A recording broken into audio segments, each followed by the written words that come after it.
who is the co-founder of videosocials.net and of videointerviewpodcast.com.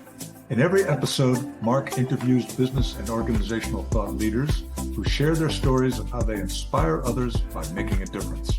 You can find this show on videosocials.net and YouTube, LinkedIn, Facebook, and almost any podcast platform of your choosing.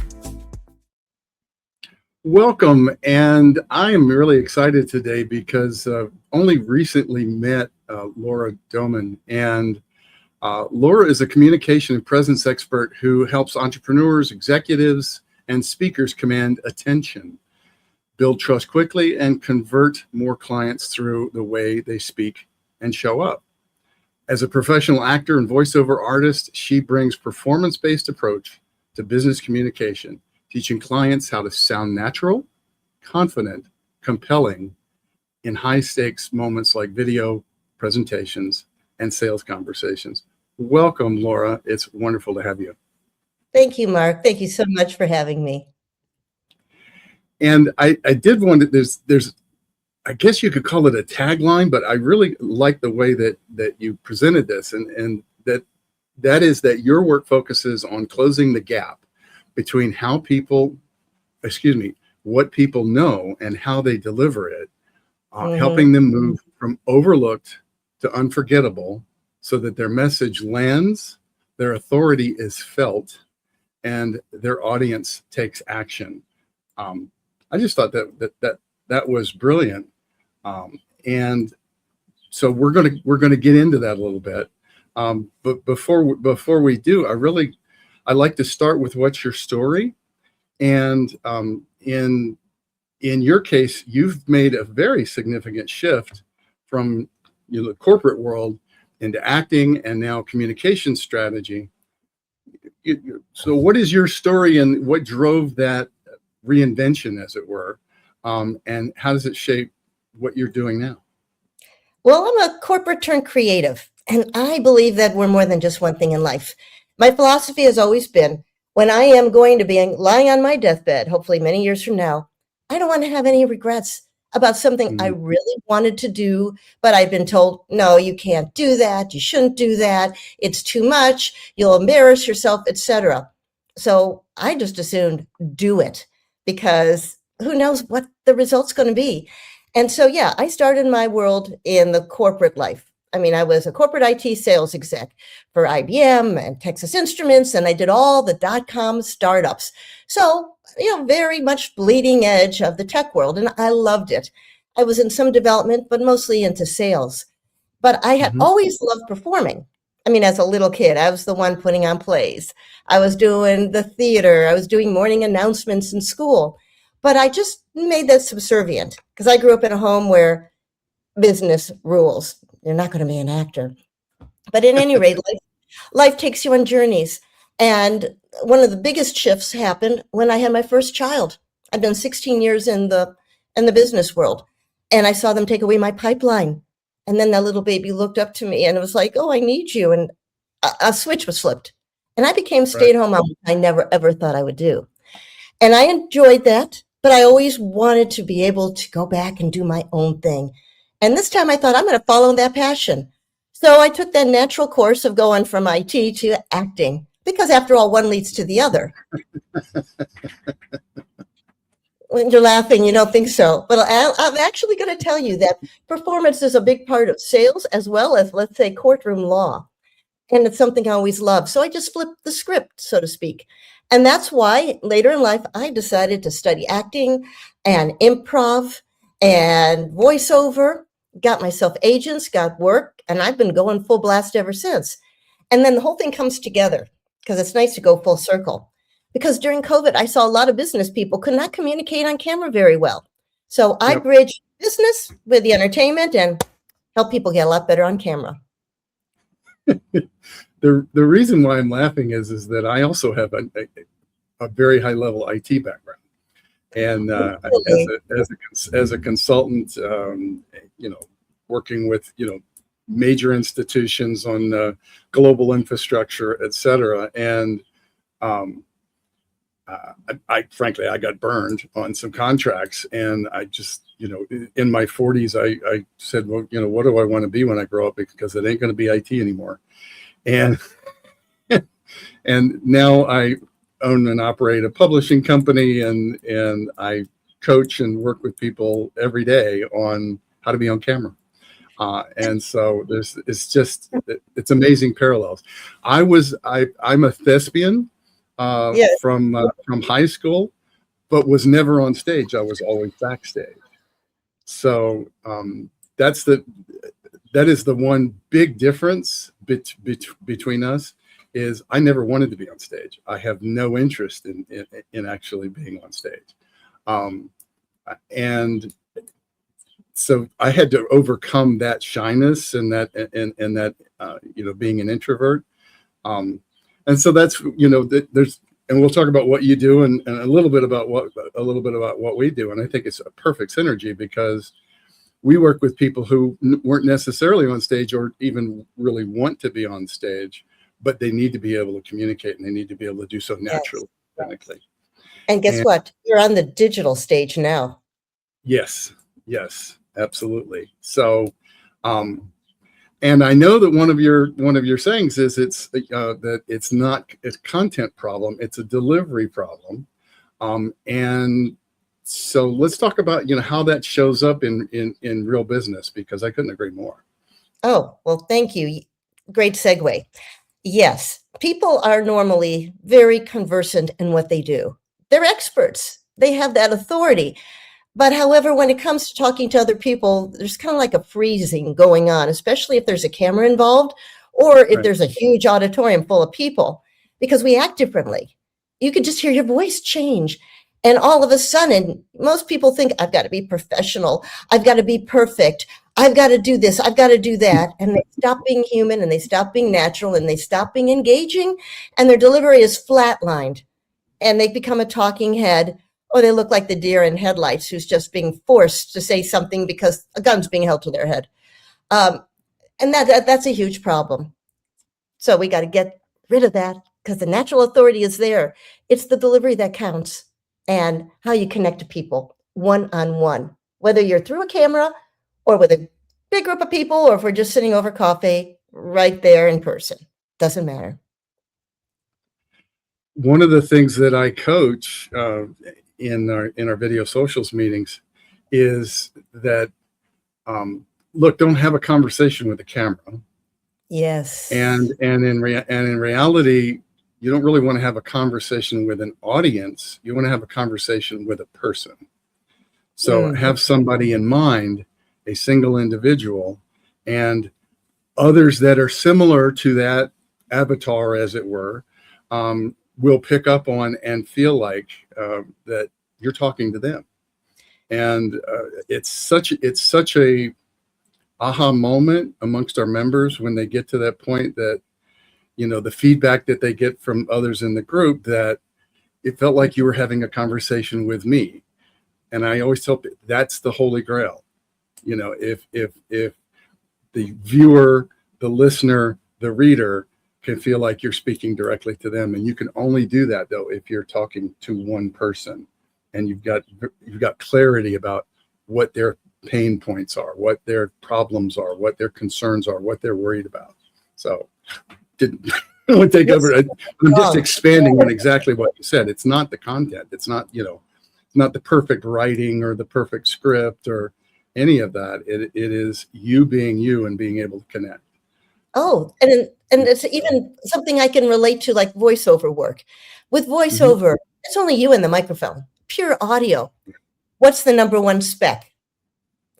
Conversational, like you're talking to a friend, because your voice changes. Instead of speaking like this where I'm projecting, you're talking with somebody. And it just becomes naturally more melodic, more interesting, ups and downs. The journey is there. Perfect. And just to add to it and to give people a tip, I tell people when you're on camera, speak to that person as if they were sitting across the desk from you or sitting, on a chair, you're on a couch or whatever the case may be, and you are literally having a conversation with a friend. And that's not pretending, that is acting as if. right? And Which may I which is expand on that one? yes, you absolutely can. If somebody has a hard time doing that and imagining it to the camera, put a little photo right next to the camera and Mhm. talk to them and talk to the eyes. It makes a Yeah, world of difference. And the other yeah, thing I would say is if you're, let's say, in a big Zoom room with lots of boxes and you're speaking, don't speak to the person who's all the way in the corner of your screen because as you can see, I'm not looking at you and the yeah, engagement, the contact is broken. Look at them, listen, and then bring it back to camera. absolutely, absolutely. And we often say too, we encourage people to let go of scripts, Yes. and work with bullet points, and a word or two, not sentences, etc. And if you're going to do that, I say put it on a sticky note up right next to the camera or on each side of the camera rather than so that because we connect as human beings through the eyes, right? So I'm looking at the camera here. And I'm letting people know a little bit behind the scenes, but you're on screen down here. So I'm having a conversation with you down here, but we're together. But when you're speaking to an audience, you're speaking to a person who is who's going to view this at a later date, next week, next month, next year, a decade from now, because this stuff has incredible longevity, especially on YouTube, is that their eyes are the camera. So you're looking in their eyes instead of looking at a script or looking at other information. So Yeah. anyway, And Mark, I would say one more thing. There are tricks around that. There are yeah, tricks, and we don't have the time to go into it, but where you can take a look and be looking directly at the camera and also at the person. So you don't have to worry about it. yeah, and there's teleprompters and Don't use there's a teleprompter. Don't use a teleprompter unless you really know how to use one. Yeah. yeah, that's another thing that I do. And I believe that there's a camera now that actually will go in front of the screen. Yes. It's called the center which cam. is great. It's a great Yeah. camera. Yeah. Yeah. So how does the way someone communicates directly impact their ability to win clients, lead effectively, and grow their business? Because business people, and this is the Inspiring Business podcast, we want to know, well, we all get hung up on ROI, but we want to know that our efforts and what it is that we're doing, and maybe initially uncomfortable, that it's worthwhile. And so how does it translate from your perspective? I certainly have my perspective, but what's your perspective? Well, let's just take a look at this number. 82. 82% of all content is video. If somebody hears about you and they're curious, they're going to look you up. They might look you up on LinkedIn. It's a great way to see who you are, what you're all about. But they're going to also be checking out your website and most likely how prolific are you online. And I want to see you in action, which are videos. People much rather consume content that way. And what does a video do? First of all, it introduces who you are, but it's showing you as a person, not just as a name with a product and an industry tag. People get to start that journey of, okay, I want to know you. And do I like you? Do I trust what you're saying? And if people feel like you're a good person, you're honest, you have something for me, and you can deliver, and I think I can do business with you, I'm comfortable with you, they're much more likely to take that next step and become a client.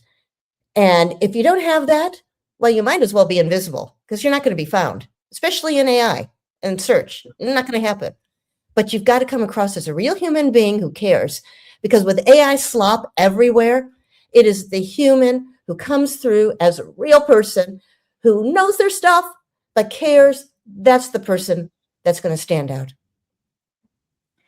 So I couldn't agree more, first of all, and secondly, if I may, I'd like to add two things to it. Sure. One is your relatability. In other words, can they relate to you? Yes. You can't relate to AI, right? And AI is not relatable because it's. By the way, you know what the A stands for? Artificial. Official, Right? yes. Nobody wants an artificial relationship. Nobody wants to get artificial information. We know subconsciously when something is fake and Yeah. it's artificial. AI is wonderful for considering topics and presenting ideas and et cetera. There's lots of research capability. There's a lot of wonderful things that AI can do, but it cannot replace you. And our strongest, I believe, our strongest defense against AI is being the real us. And that is, as we've been dancing around, that is having a conversation with another human being to human being, with the little foibles, the little mistakes that we make, looking away from their eyes to think about something for a second, or how we're going to present something. It's all absolutely. Yeah. So, Mark, I tell people, don't be afraid to be the train wreck. People like train wrecks. It's relatable. We've all been train wrecks in our life. How do you fix that? How do you rise above it? The other thing, and I just wrote a most recent LinkedIn newsletter article for this, and I put on my blog, is tell me, people, do you really want to be a Stepford wife or husband? That means artificial, plastic. You're smiling and you're vacant. There's nothing there. That's what AI is. It looks pretty. It's the robots. Everything is beautiful. However, there's no heart. There's no soul. There's no emotion. And after we get past the appearance, it's like, hello, goodbye. Don't be a Stepford wife. Don't be a Stepford wife. And where you typically work with people, I think one-on-one and one to groups, I did want to take just a moment to talk about, and I think it's completely synergistic. There's no competition here. But one of the things that's required in making the shift that we're talking about from being robotic, reading a script, et cetera, is practice. Yeah. And in having that practice, having it be productive, and the way that it's productive is getting feedback. Now, in a one-on-one situation with you, you're giving them direct feedback as to what's going on. You're never, I'm sure, clobbering over the head and say, don't do that, dummy. Obviously, you're helping people to improve. And one of the unique things about video socials is we get together 5 to 8 people at a time. We meet weekly and we practice recording our videos, and we give each other feedback. It is structured. It is not criticism. As a matter of fact, criticism's a bad word in our world. We're not here to criticize. We're not here to judge. We're here to encourage, support, and offer suggestions that from our experience. And it's transformative. And it's also, it's an environment where you learn by doing. So meaning it's experiential. And so yeah, I would invite anyone that would like to check it out for themselves to come as a guest. It's videosocials.net, and just click the guest tab at the top of the screen. We'd love to have you. And there'll be a link, of course, in the show notes for that. But Laura, how does somebody work with you? How do you engage? All righty. Well, first of all, I want to compliment you on the improv yes and model, meaning you accept what people take and you build on it. And that's one of the best way of doing that. In terms of how people work with me, well, let me make sure I know the question. You want to know how people find me or what I do or how I work with them? I wasn't quite How do you typically work with them? Because we're going to cover how to find you, because you're easy to find. You're everywhere. You got the social media thing down. Yeah. I do one of 2 different ways. I work individually, and then I also work with businesses, doing workshops and presentations and things like that. First of all, I like to work one-on-one with people because everybody is different. Everybody comes at it from a unique perspective. They're really good at this, but maybe they're weaker over here. And so I tailor a program so it fits what they need in the time frame that they need it, especially if they have something very big coming up, a speaking engagement or major board presentation or whatever it might be. But I also work with businesses of all sizes where I can come in and I can even work with some of your own scripts, tailor it to help your people get better speaking. there's also a little bit of sales stuff thrown in because I do know that, but it's also being succinct, focusing in on what your client needs and how to answer that. So one of two different ways. Awesome. And as far as finding you, Laura Doman, why it's like Roman, except for a D instead of an R. There you go. Doman. It's very easy. It's 5 letters, first name, 5 letters, last name. Laura Doman, just like you see it up here, .com. All kinds of ways to find me. I love to connect with people on LinkedIn.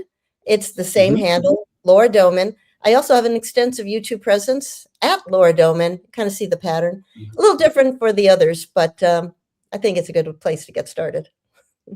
Yeah, and we'll have links to all the different socials and whatnot in here.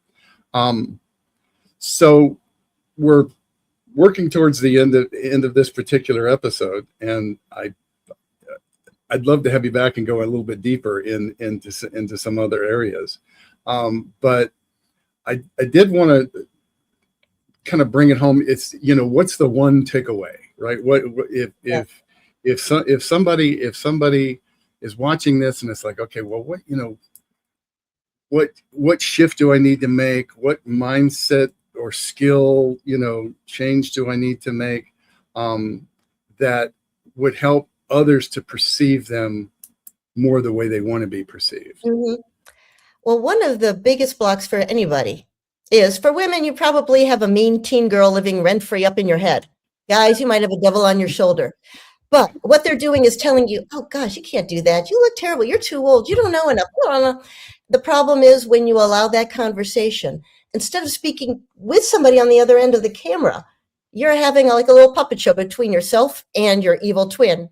And you're going back and forth. You're disconnected. You're not talking to the person here. And everybody can tell with your language, your body language, the way you are, that you're not so confident as you think you should be. And it derails you. So just kick them off your shoulder, evict the mean girl, and have fun, because you are enough. And if you don't believe it, talk to me and we'll make sure you understand that. We spend all of our time, and we've literally have members now, some of them for 7 years, and still going strong, hundreds and hundreds of videos in, etc. And it's not just getting there, it's reminding yourself exactly what you just said, is that you are good enough, that who you are, as long as there's an innate desire to help others, right? So if you're in this world to get what you can get and never mind anybody else, I personally, my personal purpose that I rewrote after, having the IT debacle that I went through, was that I make a difference for those who make a difference in the world. And so, and it makes it very easy and very clear. So when I run into somebody who's not in that arena, I'm really not interested in working with them, really not interested in helping them. But if somebody's actually trying to help others, is actually trying to make a difference for others, I'm all in. And I perceive that you're very much the same. And so it's literally getting past that voice in our head that keeps telling us that we're not good enough, we don't look good enough, we don't sound good enough, we're not smart enough, and I, as almost everyone that I've ever worked with, somewhere deep inside, there's that imposter syndrome that likes to rear its ugly head and say, I'm not worthy of this. But the reality is that if you're trying to help others and they don't know who you are and they haven't had the opportunity to get to learn from you and experience you, et cetera, and in this digital world, that's so easy to do now. It is. It reminds me of that Saturday Night Live skit, Stuart Smalley. I'm good enough, I'm smart enough, and gosh darn, people like me. There's some truth to that. But I'm also going to tell you there's a lot of freedom for anybody who is watching or listening to this who is a little bit on the older side. I am there, And I'm telling you, it's incredibly freeing. And there is a time in your life that I am in now. I'm glad to be able to work with others. I would love to share, and it's part of that give back.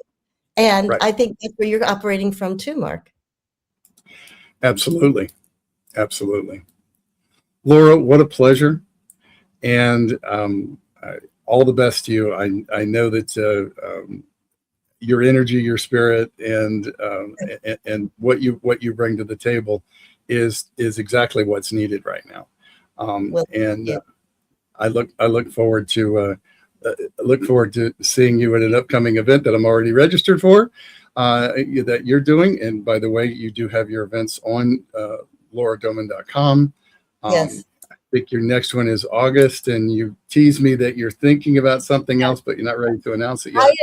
I'm thinking, and I probably will be doing it in June, along the lines of don't be a Stepford wife or husband. Don't be like ChatGPT wants to put you out there. I think there's a big message there. So I think I'll be putting that out there. But let me also just say, anybody who is interested in having just a free consult, Mark will have my information. Happy to set that up with you. Awesome. Laura, thank you so much. My pleasure. Have a wonderful one, and thanks everybody. Thank you. Bye-bye. You've been listening to Inspiring Business with your host, Mark Bullock. Your positive comments, likes, and most importantly, your sharing of this show with others is greatly appreciated. Don't forget to subscribe to the Inspiring Business Podcast on whatever platform you prefer. You can catch prior episodes on videosocials.net and on YouTube, LinkedIn, Facebook, and all the major podcast platforms.